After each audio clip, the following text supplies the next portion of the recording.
Good morning everybody. Transformer से कुछ short question लेकर आया हूँ। पहला क्वेश्चन है, एक ट्रांसफार्मर में 3 मूल घटक होते हैं जिसमें एक पतलित लोहे का कोर है। अन्य 2 मूल घटक क्या है? तो इसका आंसर होगा पहला प्राइमरी वाइंडिंग, दूसरा सेकेंडरी वाइंडिंग, या कह सकते हैं लो वोल्टेज वाइंडिंग और हाई वोल्टेज वाइंडिंग। नेक्स्ट, एक ट्रांसफार्मर में बिना विद्युतीय संपर्क से विद्युत एक परिपथ से दूसरे परिपथ में स्थानांतरित किया जाता है। इस शक्ति स्थानांतरण का मूल सिद्धांत क्या है? इलेक्ट्रोमैग्नेटिक इंडक्शन या म्यूचुअल इंडक्शन। नेक्स्ट, एक ट्रांसफार्मर में मूलतः 2 वेस्टर्न का मतलब वाइंडिंग होते हैं। लोड से जुड़े वेस्टर्न को आप क्या कहोगे? Secondary winding. जो लोड से जुड़ता है उसको बोलते हैं सेकेंडरी वाइंडिंग। नेक्स्ट, विद्युत ट्रांसफार्मर संरचना 2 प्रकार के होते हैं जिसमें एक कोर प्रकार होता है।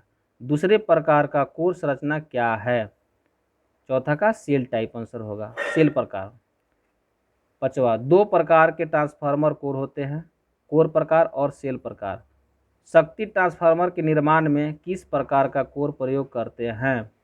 कोर प्रकार का। ठीक है, इसका आंसर होगा कोर प्रकार का।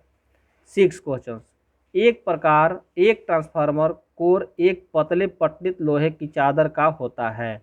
जिस प्रकार के लोहे की शक्ति ट्रांसफार्मर के कोर संरचना में वरीयता दी जाती है। किस प्रकार के लोहे की शक्ति ट्रांसफार्मर के कोर संरचना में वरीय दी जाती है? शक्ति ट्रांसफार्मर में किस प्रकार का दिया जाता है? आंसर सिलिकॉन स्टील का। नेक्स्ट, आंसर होगा इसका सिलिकॉन स्टील। 7 क्वेश्चन, शक्ति ट्रांसफार्मर को संरचना में सिलिकॉन स्टील के पतले पतली चादर का प्रयोग किया जाता है। लोहे के पतले पतली चादर का प्रयोग करने का तात्पर्य क्या है? ईडी करंट को कम करना। क्या तात्पर्य है? एडी करंट को कम करना। 8 क्वेश्चन, ट्रांसफार्मर कोर में 2 प्रकार के लोहे की हानियां होती है। ट्रांसफार्मर कोर में 2 प्रकार के लोहे की हानियां क्या है? पहला हिस्टेरिसिस लॉस और दूसरा eddy current loss. Next question, शक्ति ट्रांसफार्मर के कोर संरचना में सिलिकॉन स्टील का प्रयोग होता है। सिलिकॉन स्टील का प्रयोग करने का उद्देश्य क्या है? सिलिकॉन स्टील हम लोग क्यों प्रयोग करते हैं?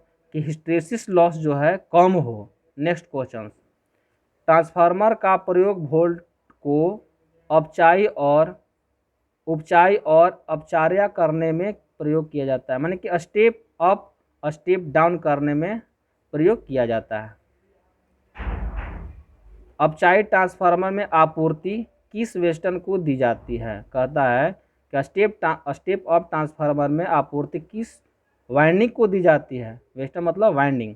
तथा कौन सा वेस्टर्न वाइंडिंग लोड से जुड़ा होता है? तो आपूर्ति दी जाता है किसमें? प्राइमरी वाइंडिंग में।